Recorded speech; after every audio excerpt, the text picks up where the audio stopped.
And we are live today for day 3 of the Eat Real to Heal Challenge. Super exciting, people. You've made it halfway there. So I loved reading through all of your comments yesterday. Everything from what would you do if you had unlimited energy? And I think some of you could even take it a step further. I think you guys can really sit. You might need to meditate on this. You might need to really truly sit within yourself and ask yourself, what is it that I really want? I think some people were playing it safe by saying, I'd really like this or I'd really like that. But I know when I work with clients that when I get into it with them at the very beginning, they say almost the things like they think that they're expected to say. And then half an hour in, people say, you know what I really want? I really want to quit my job. You know what I really want?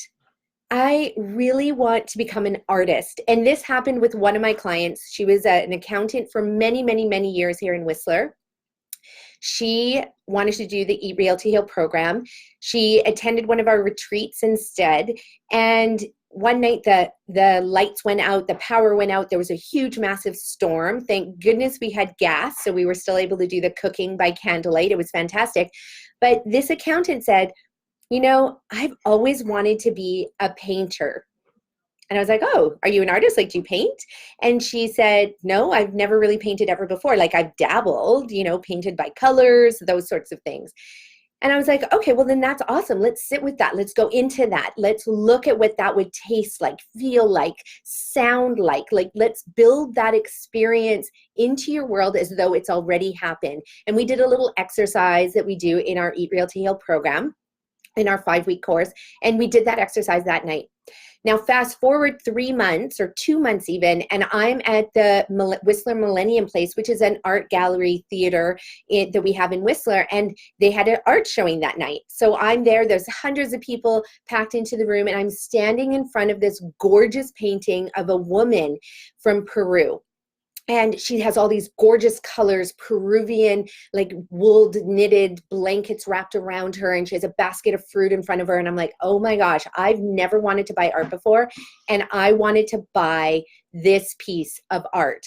And behind me, I hear, oh, hey, Nikki, I've been meaning to call you and tell you what happened when we did that exercise, the unlimited energy exercise. When we did the I give myself permission to exercise, when we did the Psych-K exercise. And she said, well, I just wanted to tell you that, I did it. I painted and I'm an artist. And I was like, that's awesome. Show me some of your art sometime.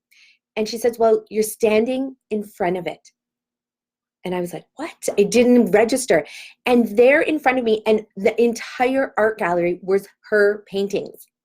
In 2.5 months, she just painted these most amazing things and became the artist that she had always wanted to become. And to do that, she must have been in her late 50s. I can't even remember. And to have been an accountant, I've been to her little tiny office, which is literally a hole in the wall in her house. And it's just stacked high with papers, dark, not a window or anything. And now she's this vibrant, amazing woman painting some of the most incredible art. So I want to share that with you just to give you permission to really sink deep into what you want, okay? So not the stuff that you think other people want for you, but what do you want? So that's awesome. I loved looking at the permission slip exercise. So what do you give yourself permission to do? And again, take that as far as you want to take that, as you need to take that, because you can give yourself permission to do so many things. So today is day 3, and I wanted to dive into, let me just head over here. I have lots of notes and things that I want to hit today because of the fact that now it's about to get real, people. When this 5-day challenge, it's 2 challenges per day. So you get 1 around food, and definitely hop into the comments and let me know, how was that to try and avoid salt, sodium salt particularly, for the day? Was it easy? Was it hard? Did you, maybe fall off the wagon. And like I said yesterday, you fall forward when you do this. So you're never falling backwards because you can never unlearn the information that you have. So you're always falling forward. So you know what? You just get back up on that wagon and then you just start with the very next meal that you put in your mouth, the very next bite, the very next anything. So I know it can be hard when we have been born, most of you have been born into the world of processed food. Most of you probably don't remember when people had to grow food, when they had to water it, when they had to eat seasonally, when they had to pick the food and you might wipe it off on your apron and then just stick that carrot in your mouth and start eating. So you were replenishing your microbiome because there was still amazing bacteria on that food. Many of you don't remember when all the items from the garden would go into a big pot of soup and simmer all day long, releasing the nutrients into the broth, which was pure medicine. So times have changed. Most of us know only what it's like to go to a grocery store and choose the food, whether it's organic or not. But most of us don't even really question where the food comes from. They don't question the fact that most of the food was picked before it even got the chance to ripen on the stem or the vine or the tree or in the earth. It's picked early and then it's put in a silo or packaged in a warehouse where they pump these gases into the room to prevent it from ripening so that they can then put it on a ship or a truck and send it the thousands of miles towards you. And then in that time, they hope it doesn't go rotten. But, so they pump other gases in there to make sure that it doesn't rot. And so no bacteria grows on it. And then they put it on the grocery store shelf and it looks perfect. It's gorgeous. It's glistening, but it never actually got to absorb the sun, right? Because at the end of the day, you really only eat sun energy. And what I mean by that is all the plants that are growing, they present their leaves and they hold their leaves up into the sun. And then through photosynthesis, they take the energy from the sun and they convert that energy from the sun into sugars and molecules that then go in and create and absorb all the nutrients so that it can grow its roots into the earth and then take in the water, and that is water, it's nutrient dense water, and bring it into the plant. And then we pick that, and we're supposed to pick it when it's ripe. Okay, and just before it goes to seed, but after it's ripened, and then we pull it out of the earth or pluck it off the tree, and then we eat it, and that is nutrient dense food. So it's important to know that foods nowadays have 80% less nutrients than they did 20 years ago, and that's because our soils are depleted. So we teach you all of this stuff in the Eat Real to Heal program because we want you to not only have the science behind eating real to heal, but we also then teach you the art of eating real to heal. So when I say it's about to get real, it's about to get real. So today what I want to teach you and what the challenge is for today is I want you to write down all of your limiting beliefs around food, because we all have them. And I can tell you this, for 99.9% of you, your belief around eating plants, and predominantly plants, which is what the world has done since the beginning of time, this myth about the paleo diet, that we were hardcore meat eaters, is so beyond not true that scientists around the world have actually come to say we actually now have the technology to see that people mostly ate plants, but because of decomposition, those plants just disappear and we don't get to see the fossils that are left behind like you would if you ate an animal and then the bones became fossils. And so what it looked like around these caves is that most people were just eating meat, but what they weren't seeing is that they were actually eating predominantly 90% plants and 10% roughly meat when it was available. It was just too much work to go and hunt all the time. People would never have survived if they survived solely on meat. And so I want you to write down all of your limiting beliefs around eating real, clean food. So, it's hard work. It's expensive. There's no difference between organic and non-organic. People spray anyway. People lie. I want you to write down your limiting beliefs around all the macronutrients, like, oh, we don't need carbohydrates, or we do need carbohydrates. We need lots of protein versus we don't need any protein, and you can't never eat food without protein, by the way. Even carrots and romaine lettuce and onions and garlic and herbs and spices. All of that is protein. In fact, it's a building block of life. So you can't create anything that grows, human or plant or animal or anything, without there being protein in it. Okay, so that is a scientific fact that every scientist knows. It's a building block of life. So write down your ideas around sugars.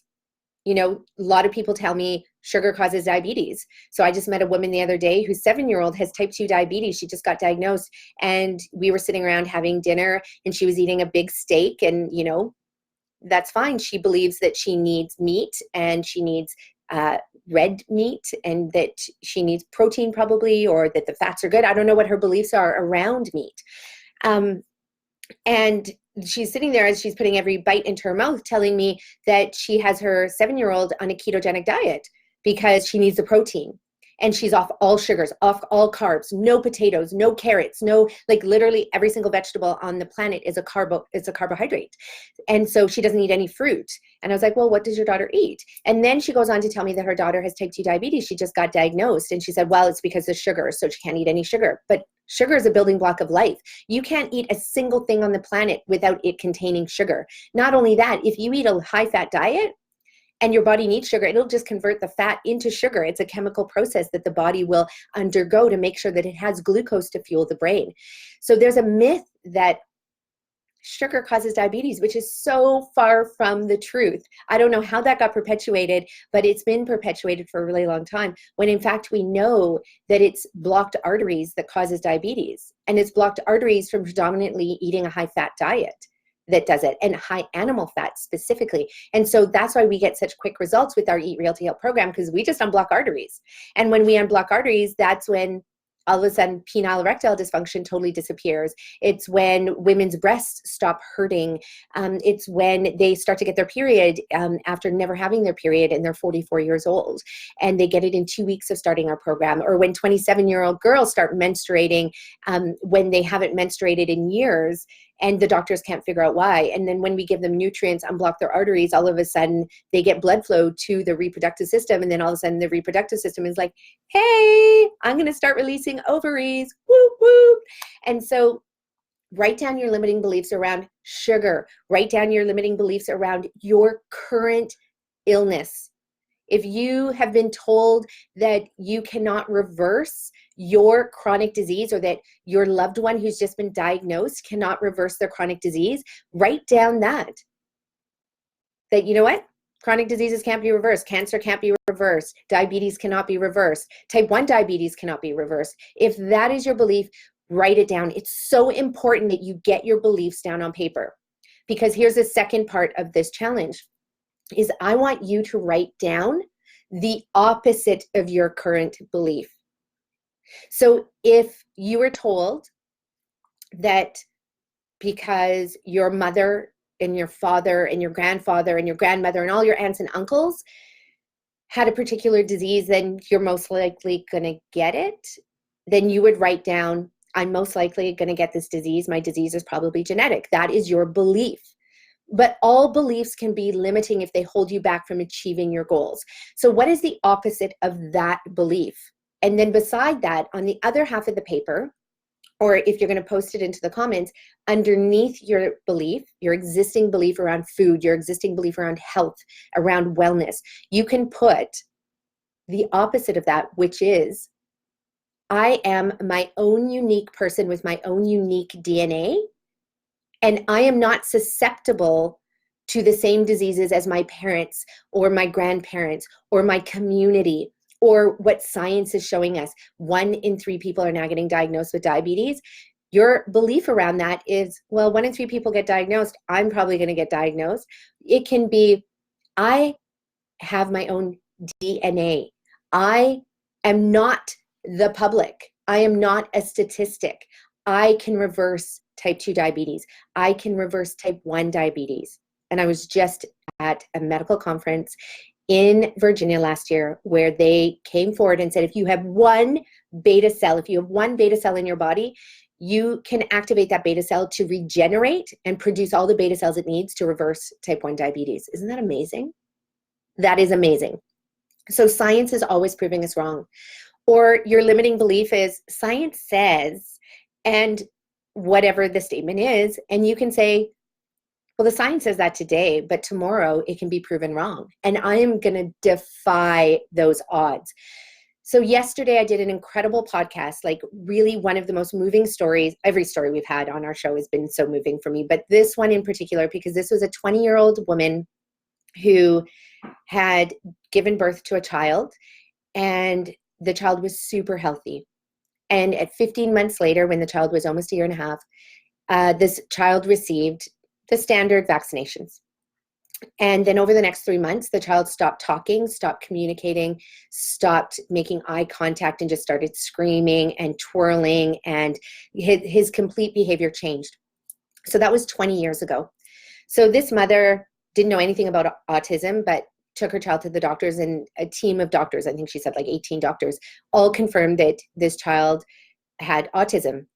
And as a 20-year-old, she was like, okay, what do you want me to do? Well, there wasn't a whole ton of support.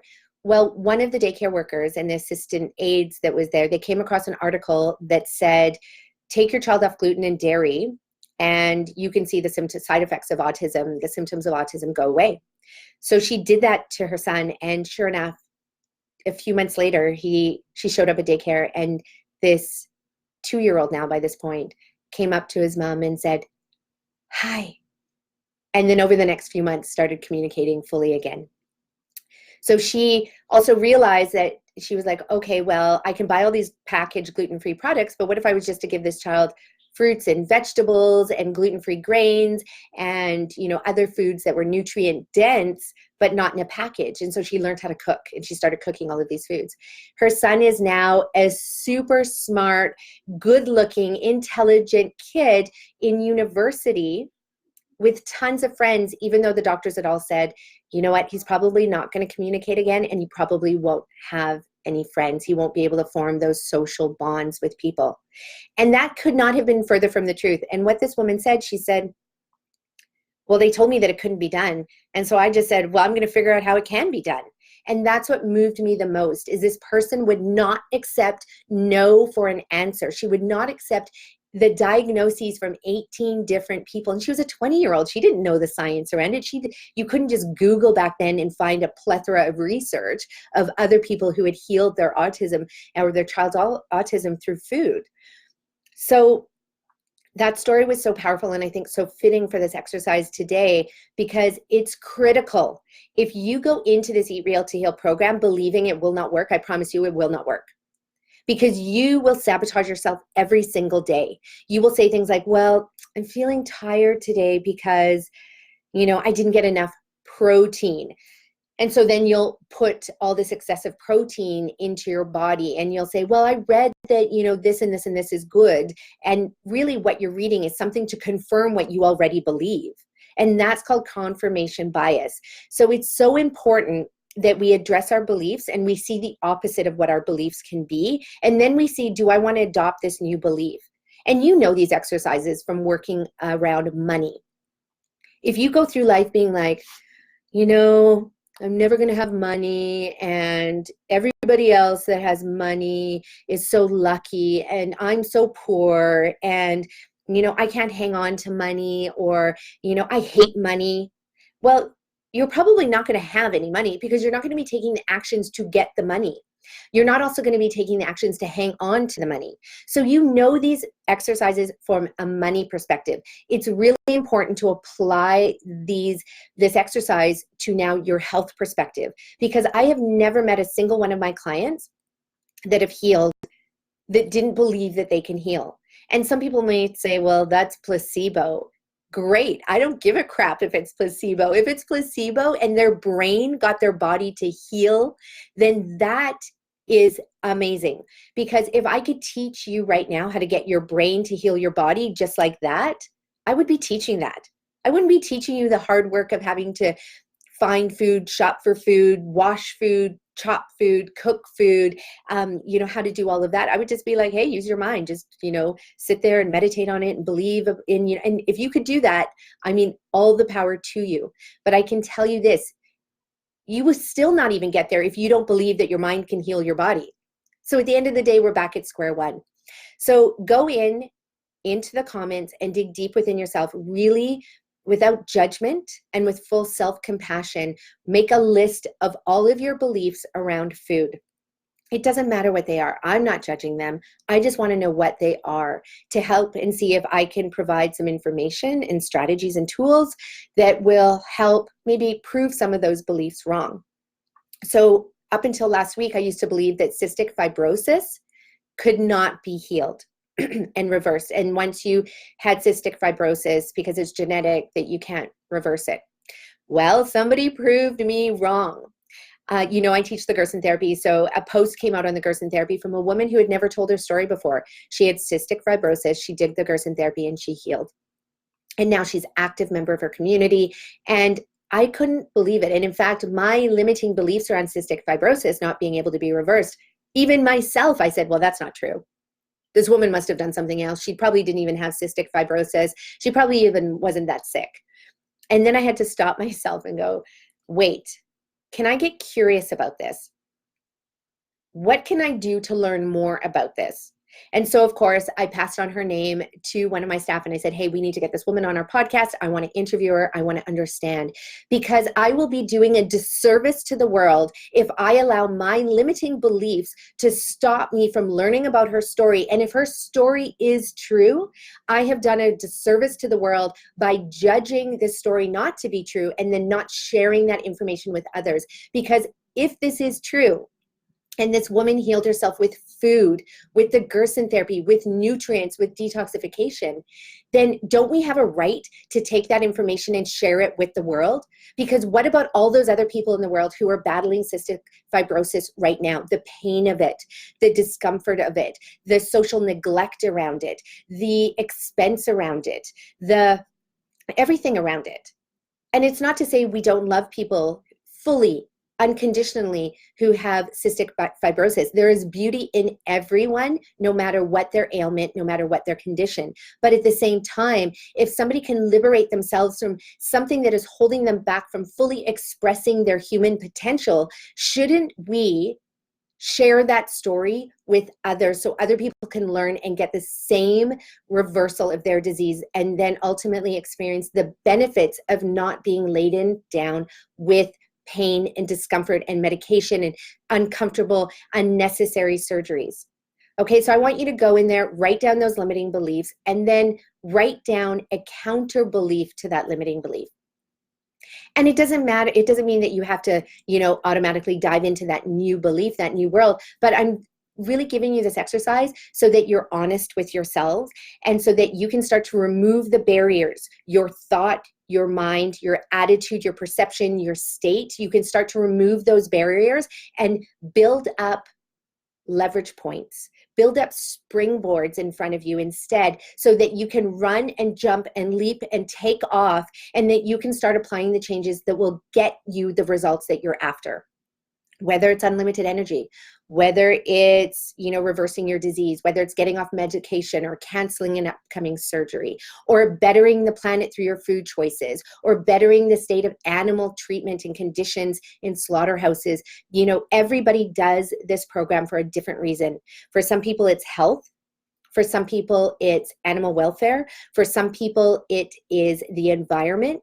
For some people, it's looking at societies and wanting to better other communities. Because every time you purchase food, whether it's vegetables or animal products from a slaughterhouse, okay, or from land that's been sprayed in pesticides, that community where you're purchasing that food from, they have been literally raped and pillaged. We know that in communities where slaughterhouses exist, they have higher rates of domestic violence, rape, and other crimes. And it's because these people who are working in the slaughterhouses have to absolutely numb themselves to the work that they're doing. And when they do that, they go home and they're numb. And then when they're looking at an animal as not being an animal, and then they come home and then they look at their wife and children as not being human, that allows them to rape and pillage and abuse and become super violent. And we know that that is not the true nature of that individual, but it is the result of them working in these communities. So the same thing for food that is non-organic. Some people go, oh, I'm just going to deal with the 15 dozen, like the dirty dozen. I'll only eat the foods that are not on the dirty dozen list. Well, what about those communities that are being sprayed with pesticides and it's traveling through their water and their soil and the air? These communities have such high rates of cancer and genetic mutation and birth defects and disease. Do you want to be contributing to that? So I ask you this because it's so important for you to understand your beliefs around these things. And do you want to change your beliefs? And ultimately, we're doing it for ourselves at the end of the day. So when people say I'm doing it for the environment, I'm doing it for the animals, I'm doing it for, climate change, I'm doing it for societal health. I mean, ultimately, we truly are doing it for ourselves. We want to be healthy and vibrant, right? And then when we are healthy and vibrant, we can be of service to the world, which I talk about that all the time. So do this exercise. Super excited to see what you are going to list. Take your time with this one, because it's really important. This exercise is the defining factor, okay, between the steps you will take over the next few days, over the next few months, and over the next few years. Okay, if you also want to go ahead and apply this exercise to finances, to relationships, to your career, to your relationship with your children, to communication, to anything, you can do this exercise for all of those things. You can make a category. I do this every 6 months. I make a wheel that has all the different areas of my life. And I do a wheel because it shows that everything is connected. And then I rate all of those different relationships that I have, whether it's my relationship to exercise, to food, what are my limiting beliefs around my career, what are my limiting beliefs around money. And then I write down the negative beliefs, and then I reframe them in a different way. And then I try and take 1 or 2 or 3 actions in those different areas to see if I can make any of those areas of my life more whole, more fulfilling, more freeing, more flowing. Okay? Because when you're living in true alignment with yourself, life flows. It's brilliant. It takes less energy. It's awesome. And then this is when we truly start manifesting things. Everybody who's out there talking about manifesting, just make a list of your goals or your resolutions, and it'll all come to you. The universe will just be like, shovel it into your lap. It doesn't work that way. Okay, what happens is you take the first action of writing down your beliefs, writing down your goals, and then you take a second action is writing down the steps that it takes to achieve that. And then you take a third action of switching your beliefs. You take a fourth action, which is when opportunities do present themselves. It's not even that they present themselves, is that you actually recognize the opportunities that have been there all along. And then you take another action to say yes to it. Then you take another action to actually do whatever it takes. And then all of a sudden, voila, it's there, you have it. And you forget all those little actions that you took in between. And then that's usually when people are like, oh my God, the universe just gave it to me. And I would love for it to be literally that simple. But when we're honest with ourselves, we actually do see that we are truly responsible for manifesting and really working with the universe, working with the world around us to be able to achieve and get the things that we want. Okay, so that is enough about that. So excited to read what you have. And then the second challenge of the day is around food. So as you know, our Eat Real to Heal program, we give you the recipes, we give you the tips and tricks to make eating this way become a lifestyle. And we even teach you how you can cook your 6 meals that you need over the next 2 days for a family of 5 or 10. We teach you how you can prepare all of that in an hour and a half in 1 day. So that means you've just prepared 6 meals for your entire family in an hour and a half in 1 day. Now, if you have cancer, you want to prepare that food ultra fresh. Eating it 2 days old is not good enough. We need maximum nutrients. So we teach you about how to do that in 1 day. We teach you about the recipes that you need for your juices, the food, absolutely everything. We teach you the science behind why you want to get rid of the refined oils, salts, and sugars, and how to introduce nutrients that'll give you the unrefined salts, sugars, and oils that your body truly needs. Okay, unrefined. So that means from whole food. We work through all the emotional, mental, physical, spiritual things so that you can stay on track. It's why we have about an 85% success rate with clients who come to our retreats and they go home and they stick with the therapy, which is so incredible. because no other programs can attest to that. In fact, the studies show that when people take a workshop or an online course or something like that, 5% of people actually do the work and get results. That's cray because those same people go out and they purchase another course and they purchase another course and they purchase another course, but never end up doing the work. So you don't want to be that person. And I don't want you to be that person, which is why we handhold you, which is why we give you the group coaching every week, which is why we have our Facebook group that you're now part of a bigger community and tribe, so we can all support each other and we can answer your questions and get you over your limiting beliefs like that. So the second challenge of today is around oil. Yep, refined oil. So that means cutting out avocado oil, coconut oil, olive oil, vegetable oils, all oils, because why? They are refined. So how can you do that today?